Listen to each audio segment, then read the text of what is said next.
propose maintenant de rencontrer Moshe Levin. Il est en France, le rabbin de la ville du Raincy, mais pas seulement. Il est également conseiller spécial du grand rabbin de France, Haïm Korsia. Sa particularité, contribuer au dialogue interreligieux. Eric Aldezos l'a interviewé. Lors de son passage en Israël, vous allez voir un homme attachant, mais je suis sûre que ça, vous l'ignorez, c'est le seul rabbin à être monté sur scène avec une grande actrice, Isabelle Huppert. Et oui, je vous laisse en sa compagnie. Regardez.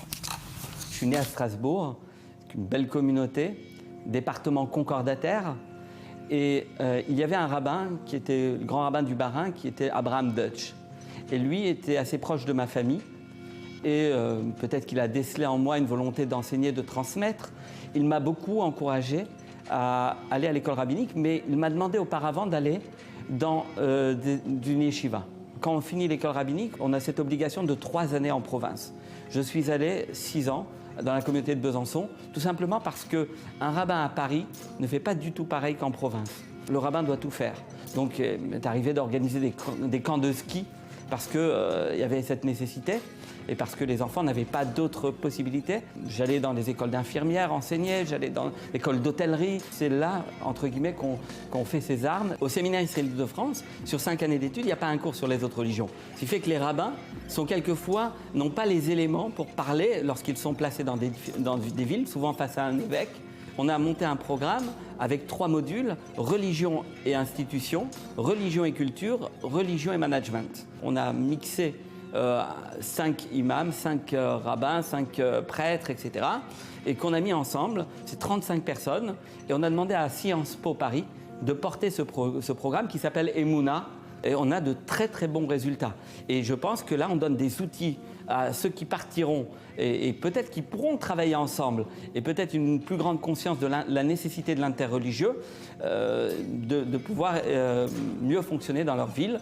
Lorsque le prêtre, le pasteur, le rabbin se connaissent et l'imam, eh bien, ça nous donne une capacité peut-être de régler des problèmes qui sinon se seraient réglés dans la presse ou de manière tendue. Je suis également président actuellement d'une association qu'on avait créée avec un prêtre, un imam, un pasteur, qui s'appelle UDPP 93, Union Dialogue Partage Paix dans le 93. Et on va dans les écoles, entre autres, dans les salles municipales, mais aussi dans les écoles. Et récemment, je me suis rendu dans un lycée à Saint-Denis. Je pense que j'étais le premier rabbin qui le voyait malheureusement. Et je crois que c'est important aujourd'hui de dire qu'il n'y a pas de zone où les rabbins ne peuvent pas aller. Ce qui serait grave pour la société tout entière, pas pour la communauté juive, mais pour la société. Mais depuis le mois de juillet, où le prêtre Hamel a été sauvagement assassiné, eh bien, la communauté juive a vu que ce n'est pas qu'elle qui est touchée. Aujourd'hui, elle a compris qu'on était tous dans le même bateau pour lutter. Il y a un délégué interministériel pour la lutte contre l'antisémitisme qui a été nommé, et il y a surtout des moyens qui lui ont été donnés avec le gouvernement de Manuel Valls, qui fait qu'il y a un travail de fond. Ce travail de fond va permettre peut-être de rattraper les 20 ans où il n'y a pas eu ce travail qui était nécessaire. Si on veut n'avoir zéro risque, il faut aller sur une île déserte. Et encore, je ne suis pas sûr. Pour faire face, il y a quelque chose à apprendre que la France aujourd'hui mesure, c'est peut-être la résilience. Et faire ce que Israël fait depuis sa création.